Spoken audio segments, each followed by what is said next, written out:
Hey, JSB here, back with another look at a classic rock band and, most importantly, how they're viewed today, or rather listened to today, via Spotify and their top 5 Spotify songs.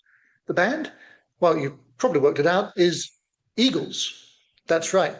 Not the Eagles, because we don't want to upset Glenn Fry's ghost, do we?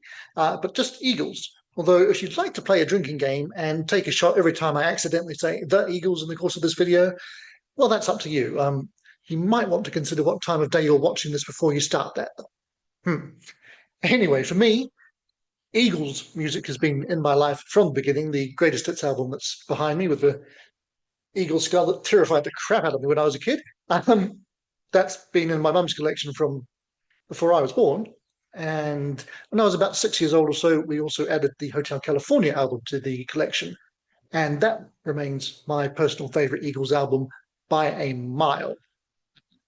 I find much of their catalogue to be surprisingly patchy, though they do have a lot of great tunes across the catalogue. But for me, as a perfect album start to finish, Hotel California is where it's at. We're not talking about me.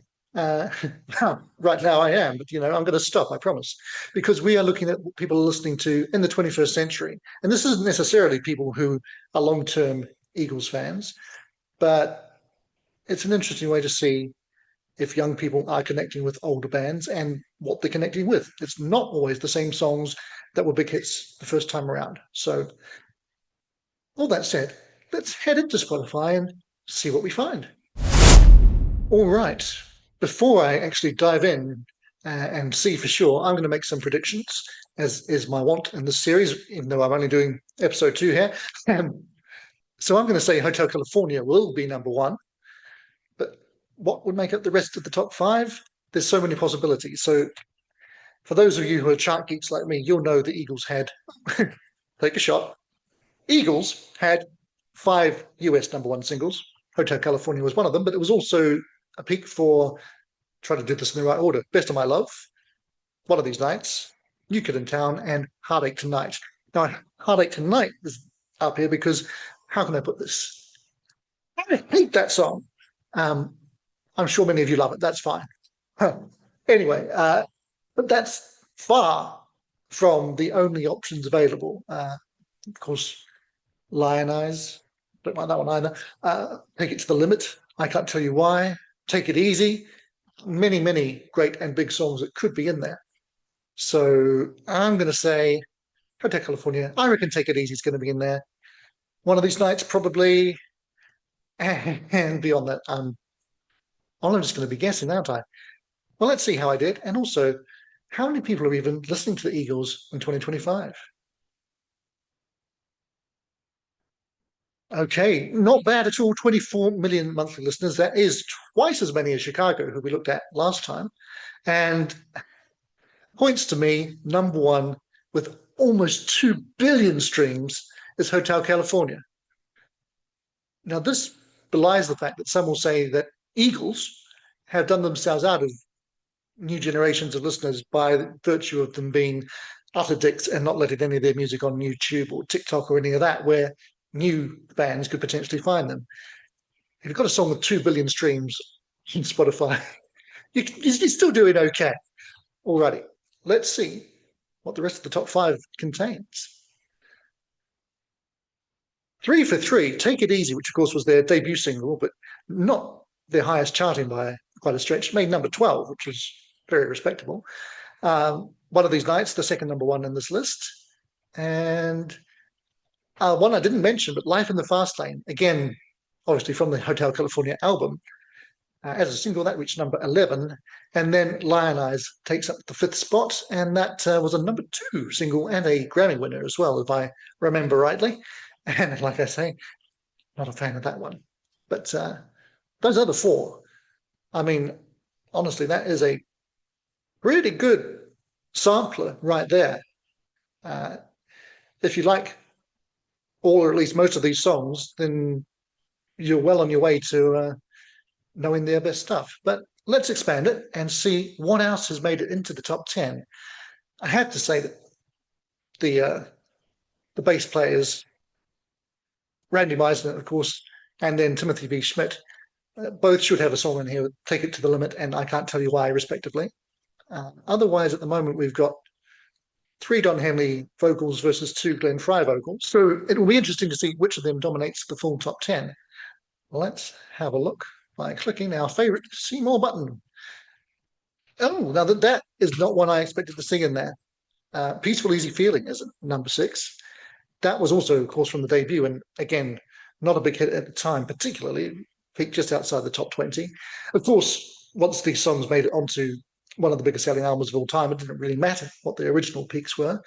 But yeah, I thought many of the other songs I mentioned would be ahead of that one. Then New Kid in Town, again, another number 1 single, so that's no surprise.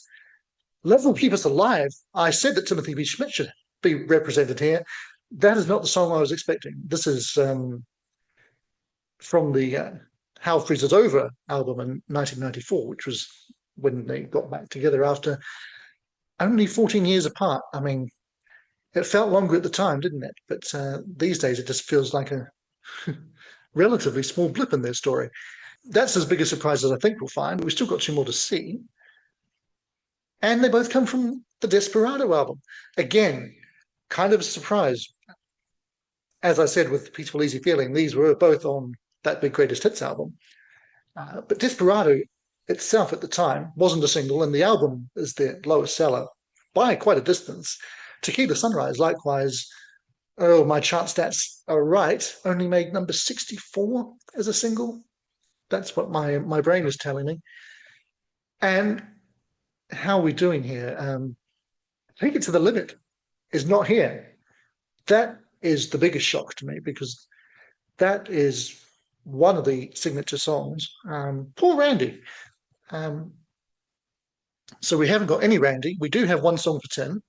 Obviously, I wasn't expecting a Joe Walsh or Bernie Leadon track to be in this list, because they never sang on anything particularly well known to the casual fan, at least.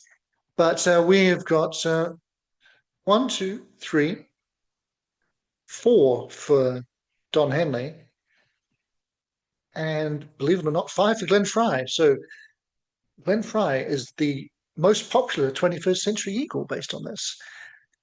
I'm much more in the Henley camp myself, but what can I tell you? All right. Well, that was interesting. There's nothing more to learn here, but there's still more to talk about. So let's go and do that. All right. Well, that was interesting. At least I thought so. I hope you did too. I'm really surprised that the early songs really dominate. I mean, you do have the 3 big hits from Hotel California, but their final album of the original classic run, The Long Run, isn't there at all in the top 10. And of course, it had 3 huge hits, the title track, Heartache Tonight, which, as I mentioned before, was number 1, and I Can't Tell You Why, which is the Timothy B. Schmidt ballad I expected to be there, not Love Will Keep Us Alive, which he didn't write but did sing. And is a great song, but yeah, I did not expect to see it there, as you can probably tell. Interestingly enough, the On the Border album, which I consider, along with Desperado, those would be the 2nd and 3rd best Eagles albums to my mind. Again, not represented, even though it's got a couple of well-known songs, again, on the album behind me, Already Gone, and of course their first number 1, Best of My Love. But I mean, when you're a band like the Eagles, take a shot, you have an awful lot of hits, and only 10 songs can make it into a top 10. But yeah, what do you feel about that split between Henley and Frey in the Spotify rankings? Do you have a preferred Eagle? And what are your 10 favorite songs? What are the 10 songs that you would start somebody with if you wanted to make them a fan?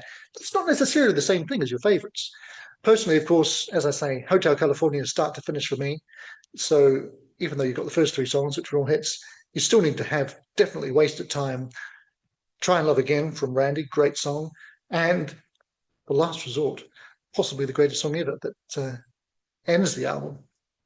So don't just stick, kids, if you're out there, kids, don't just stick with hits and key other tracks. There's albums to be listened to from start to finish from most bands. And even if I think the Eagles only have 1, oops, I did it again. Even if Eagles only have 1, it's Hotel California, and you must give that a listen. listen to the other albums as well, because you might disagree with me. This is possible and happens most days of my life as it happens. Anyway, an interesting insight into where Eagles stack up in the 21st century and which songs have crossed generations.